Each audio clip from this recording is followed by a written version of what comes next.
Hello, YouTube. All right. Been doing a lot of watching the world lately, the current situation, especially with the United States, and seeing a lot of people either already losing their home, lost their home, or in process of losing their home, or thinking they're going to lose their home soon. And it seems to be a trend with the United States right now. Prices of living has gone up so high, especially like rental prices are being driven up, housing prices are being driven up, and the wages are going up, but not as fast. So it's making it almost impossible to live. But if you actually look at the situation, it's not really. I mean, it is kind of.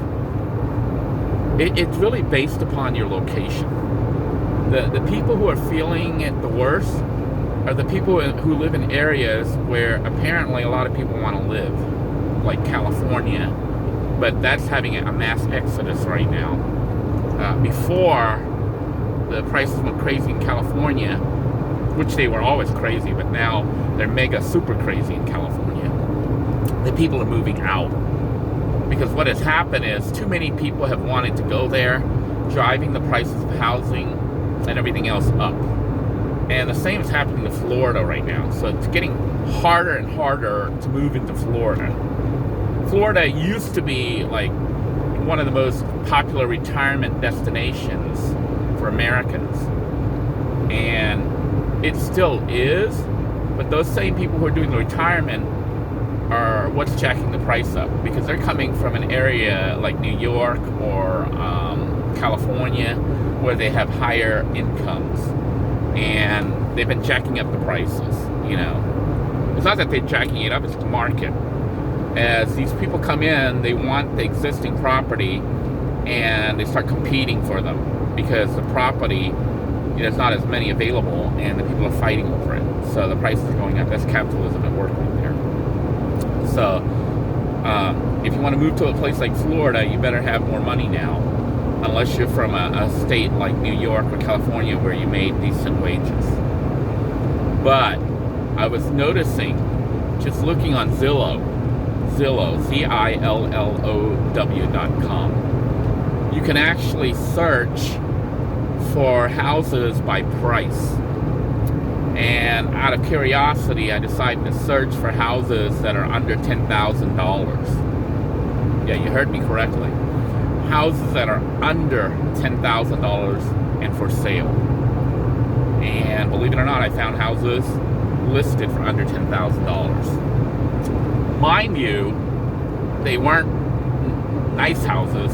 They were usually modular or mobile home, or they were in really bad shape, and you would have to do renovation on them.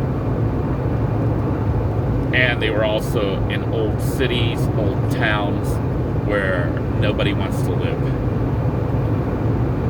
So, it's not impossible in 2022 to buy a house in the United States for under $10,000. You would own the land, the yard, and the house. But be prepared to do some work to renovate. So if you shop around, if you're looking for a house, you have some money but not a lot, and you don't really care where you live, as long as you can afford to have a roof over your head, and there is a town there, okay, you could just go simply on Zillow and search the state that you're in, if you want to stay in the same state, or other states where you might want to live, potentially, and have Zillow screen houses, that are $10,000 or less. Now, if you up the price a little bit more to about between $5,000 to $25,000, your selection of houses will go up. You'll get a lot more choices, and you might get a standard stick and brick house. You might be able to find what I call a real house, a house made out of bricks or a house made out of wood versus a modular home or a trailer home. You might be able to find one as low as like $25,000, $35,000. And you're like, well, that's still kind of expensive, it's expensive if you're used to living in an area that that still hasn't gone up yet. But if you're in an area like Florida, which, see, a while back, houses in Florida averaged about 70 to 90,000. Okay, that was just a few years ago. 70 to 90,000 is what the typical house around here cost in Brevard County. Now the prices are up to 270 to 450,000 for the same houses. That's just in a span of a couple of years. And some people think there's a housing bubble and that it's going to burst. I don't think so. I don't think any of these prices are going back down. So, I think they're going to stay up high, and people are getting in a crunch, which is why you see the tiny house movement, the tiny house movement, which to me is ridiculous, that people pay $150,000 for basically a shed, to live in a shed, But to each his own, they're like, well, $150,000 is cheaper than $450,000. Yeah, it is, but you bought a shed. I could convert or build a shed like that probably for less than $10,000, and you paid $150,000 for it. So, look for a house. If the location isn't important, like you're retired, you're on disability, whatever. But actually, if you're on disability, I think social services will help you try to find a house. And government programs that can subsidize you so you can get into a living environment. The problem is the house they try to find you might not really be a house, but an apartment. And then, you don't really own it. But you're living, you have a roof over your head. You're not like the homeless people. If you don't have any mental disabilities or anything like that, you're going to be forced to become homeless. And I don't know if you watch Inspirational Nomad. He says if you're living in a vehicle, you're homeless. And if you're homeless, seek out social services, because they can get you disability pay and stuff like that. I don't know. You'd have to watch his channel more. I didn't watch it too much, but I watched a little bit of it. And he's correct, The problem is those services are going to go away because too many people are now becoming homeless. Before, if you were homeless, there was probably an underlying reason. You probably had some kind of disability, whether it be mental, probably mental, mostly. Something about you is making it so you can't function in regular society. And, you become a homeless person.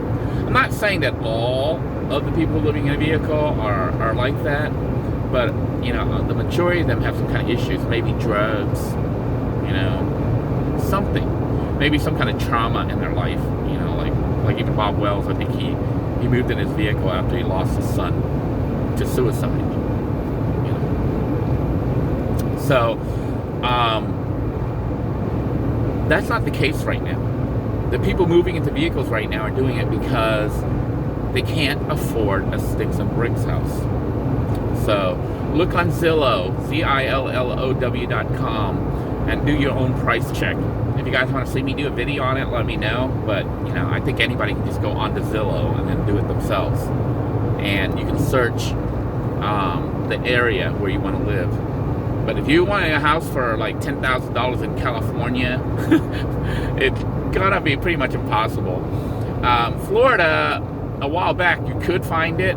But now I think the minimum you're going to need in Florida to find one of these houses is about $25,000 to $45,000, which is kind of expensive considering it's a piece of junk house. It's like a mobile home or something, but it's better than being on the street sleeping on the sidewalk. And, if you have a house, especially in a place that still has a city, that has running water, electricity, internet, and all that stuff, you can function. And, if you have your own home and you're on disability or whatever, you can live pretty comfortably.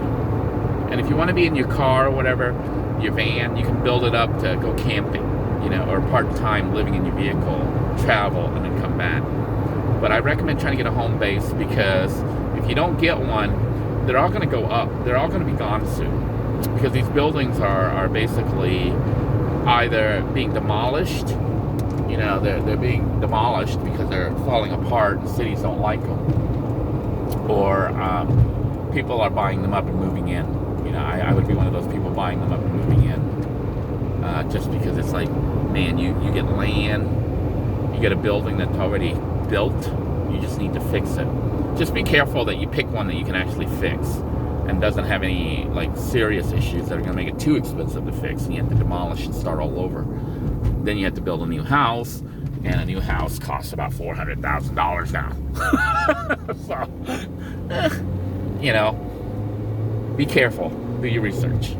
Wish you luck. Let me know your thoughts. Until next time, everyone, take care. God bless you all. And happy house hunting. Bye-bye now.